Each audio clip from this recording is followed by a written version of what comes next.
What up, gamers? It's your boy Will 777JP again with another video. Now, this one is very unconventional, right?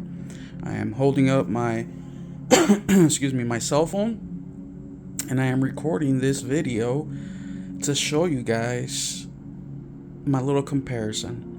Now, the question that I'm figuring out in my head, which is going to be the title of this video, is PlayStation really that much better than Xbox? And in case you don't want to watch the video, which I really recommend you do, and I hope you do, it will help me out a ton, is that yes, it is better than Xbox in so many different ways. Too many different ways. And I will be going over some of those reasons why today. Now, I'm gonna be using an Elite controller and my DualSense Edge controller and my TV remote to switch back and forth between the HDMIs and show you guys both consoles. I have my Series X right there, and I got my PS5 there, and right now we are on the PS5. And something that off the bat that I find to be better on the PS5 is the UI. Right now I am in the Explore page, which is where my PS5 goes to as soon as I turn it on.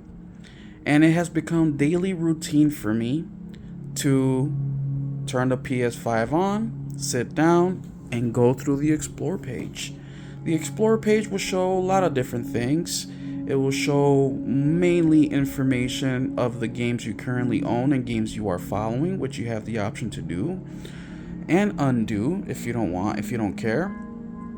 But it will also show you quick little advertisements for what's upcoming for PlayStation, right? So right here we have this Astrobot video that you can watch, and it looks like to be a trailer for the upcoming Astrobot game, right?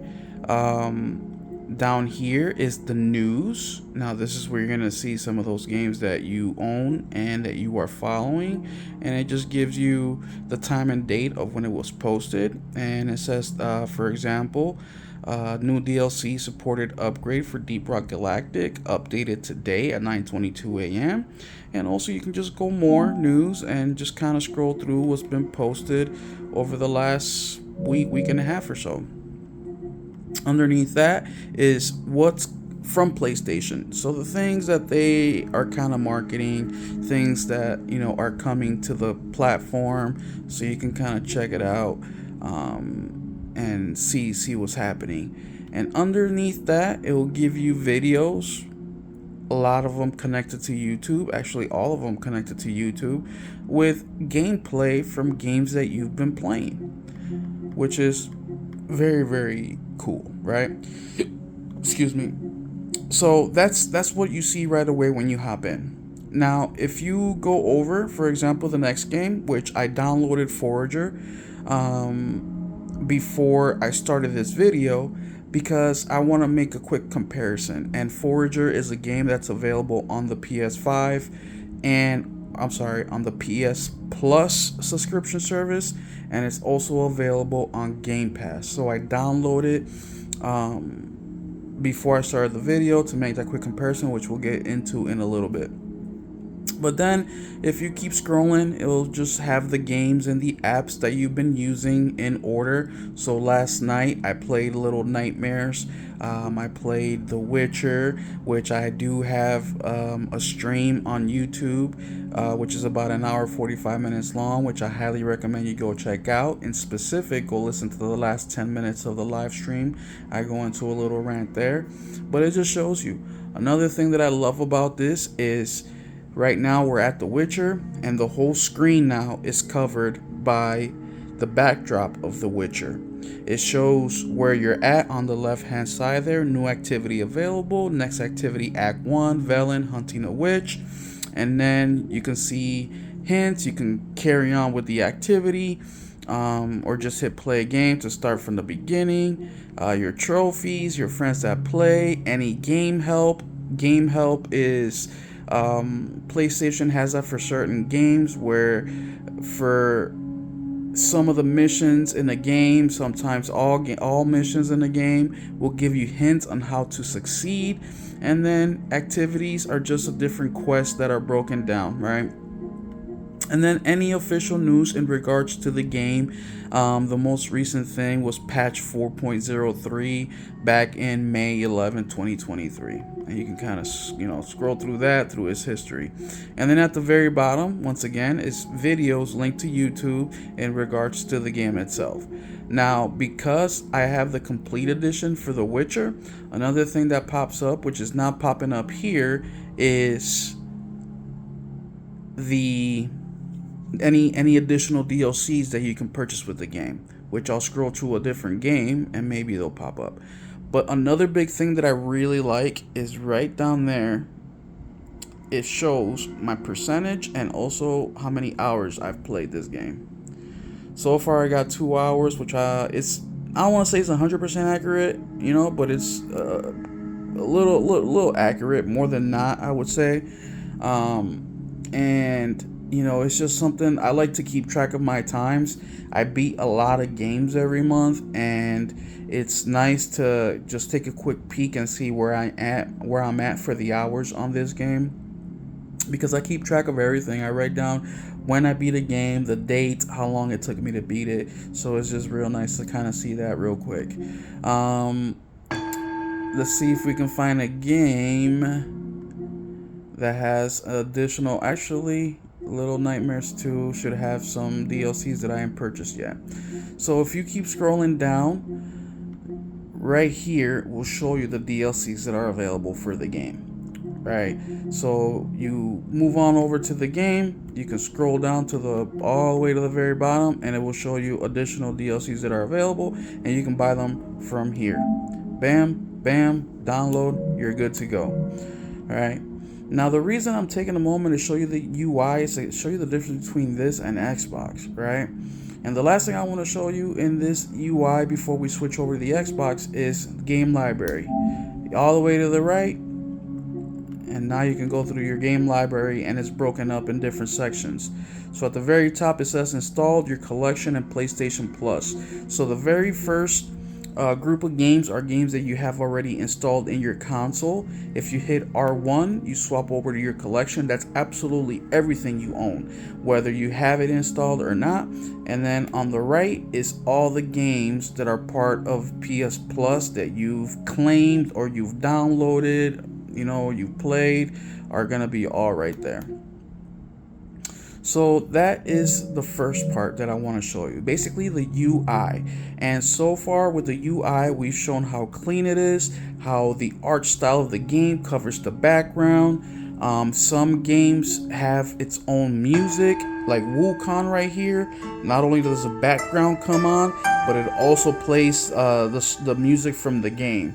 So some of the music is so fire. I mean, even this song from Wukong is fire, right? So sometimes when I take a break, I'll put my controller down, go to the home screen, I'll let it play. The music will keep playing while I'll just go get a bottle of water, check, scroll through my phone, any messages that I missed or whatever. And it's chill. You get to hear a little bit of background noise, and it's usually banging because music from games are banging. Right, so that's that. And then all the way to the left is you have the PlayStation Store and then PS Plus, which I'll get into those in a little bit. So switching over to the Xbox. Now, with the Xbox, I'm not going to use my Elite, which, by the way, I do have the best controllers for both consoles. So I have the DualSense Edge and I have the Xbox Elite controller. So when I start talking about some of those things later, I don't want to hear, oh, Will, it's because, you need to upgrade. No, I have both of the best that you can get for each console. All right, so for Xbox, as soon as you turn the Xbox on, this is what appears. And it's a mess. This is a fucking mess. When I first got an Xbox, which I got it from my son about 2 years ago, Series S, which is the same exact thing, I had such a hard time with getting adjusted to this. And not because I'm coming from PlayStation, which, mind you, the PS5 UI is new as well. Yeah, there's some similarities between that and the PS4, but it's new. But I go through new UIs all the time. We have UIs for every single map that we use, every different email that we use at work, all the apps. There's UIs for absolutely everything. And some are way easier to get used to, some take a little bit more time. Xbox UI is one that took me a very, very long time. And even till today, I still don't have it all completely figured out. So if you see me kind of stuttering a little bit, forgive me. So I've had an Xbox now, or I've had my Series X now, which is right over there, going 8 months. I've been using my son's Series S 2 years.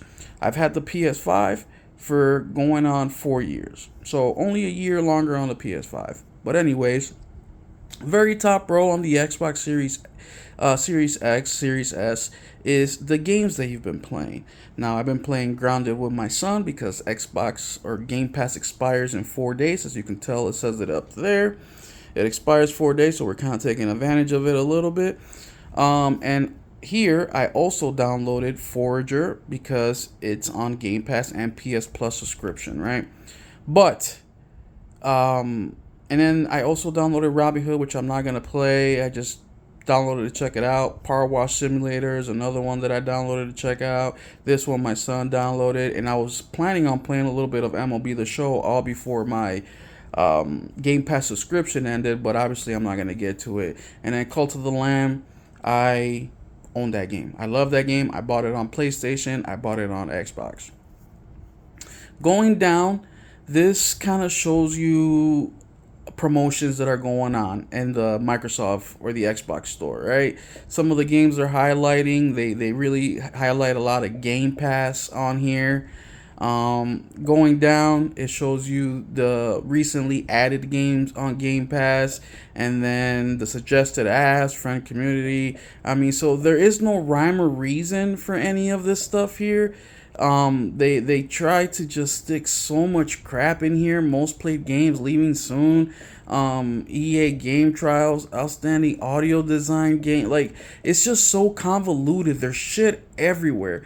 You know, something I really hate about this is that they mix TV and games all in one fucking place. I hate that shit. I'm gonna just switch back over to the PS5 real quick just to kind of show you. So on the PS5, if you start the system up with your controller, it takes you to the game section. If you start it up with the media controller, it takes you to the media section of the console. And if you're going to use your controller to use it as a media controller, then all you got to do is hit R1 and it takes you to the media section of the PS5. And here is where you have all your apps that you download, you know, your Netflixes, all the crap. Bam, it's right here, ready to go, right? So it's you divide it up into two sections.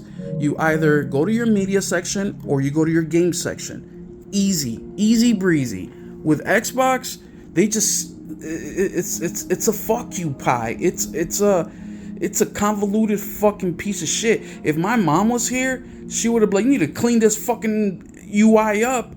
Having all sorts of shit everywhere. We got TV shows over here, you know, old gen games over here, owned games over here, Game Pass games over here. Get your fucking shit together. This is not good. And also, based on what the Xbox veterans are telling me, is that the UI has stayed the same. Nothing really has changed from the previous console generations to this. Now, I cannot attest to that because I've never owned an Xbox before, but I can tell you that the UI on the new Xboxes are complete trash. Now, the good stuff, right? The stuff that you really want to get to is at the top. So, my games and apps, which is still convoluted, right? Games and TV. Or not just TV, but any apps you download. The store, Game Pass, search, and settings. Clusterfuck, right? Now, while we're on the Xbox Game Pass, or Xbox, I'll take you guys over. And by the way, I'm using my TV remote to navigate through the Xbox. That's why that arrow pops up. Or not Xbox, not Game Pass, Xbox. But this might be a pain in the butt. All right, we'll switch over to the control since that arrow's there. We will go to the games and apps. Now, this is also a mess. Now, I changed it to group games by letters because I was looking for a specific game, but normally it just, you can sort it however you want. I sorted by size. Once again, I downloaded Call of Duty to check it out before my Game Pass expires, but I'm not gonna get to it. Another thing that I like to do is I like to these are all the games that I own, right? All these games I own. Now you can go to filter and then go to different, you have different options with it over here, and then on the left side you can just kind of see, the full library, and here you can, at the very top, it shows you own games, Game Pass games, EA Play, games with gold, own apps. I mean, it's just, the list goes on and on and on, right? I just don't want to keep fucking talking about that. It's just too much shit. Like, this is a gaming console, bro. Like, the PlayStation 5 is also a gaming console. It's also an entertainment system, just like the Series X is. But the Series X really puts it in your face, like, hey, we do gaming, but we really want to show you a lot of the other shit. And I don't like that. I just want my consoles to be about gaming. Everybody has a smart TV nowadays, right? Every TV's got Netflix and HBO and Disney and all this crap. Like, keep it simple. But anyway, so I took so long talking about the UI because it's the one thing that we see every single time we turn the console on, is the one thing that we spent the most time using, because we're constantly navigating through games, navigating through settings and options and figuring shit out. And it's very important. And all I got to say is whoever designed this UI fucking sucks. And you know what? Whoever it was, bro, whatever bro decided this UI, I want to apologize for saying that your UI sucks, right? Because you probably did the best you could with the directive you were told to do, right? They probably told you, hey, we need you to include all this shit in there, and you was like, wait, hold on, we shouldn't do that. We should probably break it up. And whoever your boss is was like, no, we need to get everything fucking done because Daddy Microsoft said we gotta include everything in that motherfucker to confuse our gamers. So therefore, you need to make it happen. And you know what? They probably did the best they could with what they had, right? So those are the two biggest difference with the UI. Or between the two consoles. The other thing I want to go over real quick is going to be the, you know what? I'll cut the video here and I'll pick up on the next video and I'll talk over with Game Pass and PS Plus comparisons, and then I will also talk about DRM between the PS5 and the Series X. I hope you guys enjoy this video. Please hit that like and subscribe, man. I'm trying to get to 100 subscribers before the year ends. And I think we're at 20 right now, and it will be a big help. Let me know if you enjoyed this video, if this video sucks ass, if this video is informative, or what I can do to improve. But either way, have a good night, guys. Keep it gaming.